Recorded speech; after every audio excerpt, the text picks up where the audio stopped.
आता वळूया राज्यातील इतर बातम्यांकडे। दसरा मेळाव्यापूर्वी मुंबईत ठाकरे गटानं बॅनरबाजी केलेली आहे। बॅनरवर ठाकरे बंधूंचा एकत्रित फोटो झळकलाय। संभाव्य युतीबाबत राजकीय वर्तुळात त्यामुळे चर्चेला उधाण आलंय। दसरा मेळाव्याच्या पार्श्वभूमीवर ही दृश्य आपण पाहतोय। लावलेले बॅनर चर्चेमध्ये आलेत। बॅनरवर ठाकरे बंधू एकत्र झळकलेले आहेत, त्यामुळे चर्चा सुरू झाल्यात। इथला आढावा घेतला आमचे प्रतिनिधी महेंद्र जोईल यांनी। पाहूयात।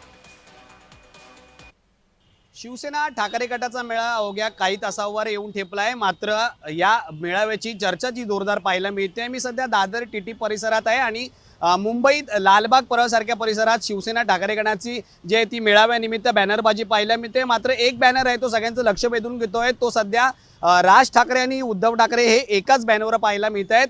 लालबाग प्रतिष्ठानच्या वतीने हा बॅनर लावण्यात आला आणि या बॅनरवरती मुंबई ही आपली नीती, आवाज ही आपलाच असायला हवा असा मजकूरही जो आहे तो लिहिण्यात आलाय।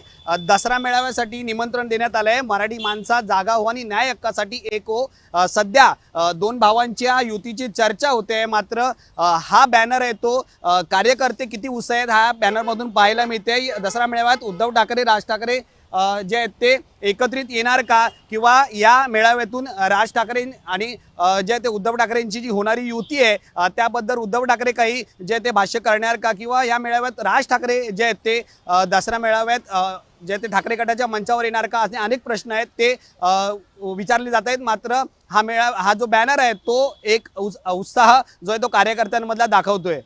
व्हिडिओ जर्नलिस्ट राजेश धोत्रेसह मी महेंद्र जोईल, जय महाराष्ट्र न्यूज, मुंबई। तर मुंबईमध्ये हे बॅनर लागलेले आहेत। राज ठाकरे, उद्धव ठाकरे हे एकाच फलकावरती आहेत आणि यावरून आता राजकीय चर्चा सुरू झाली आहे।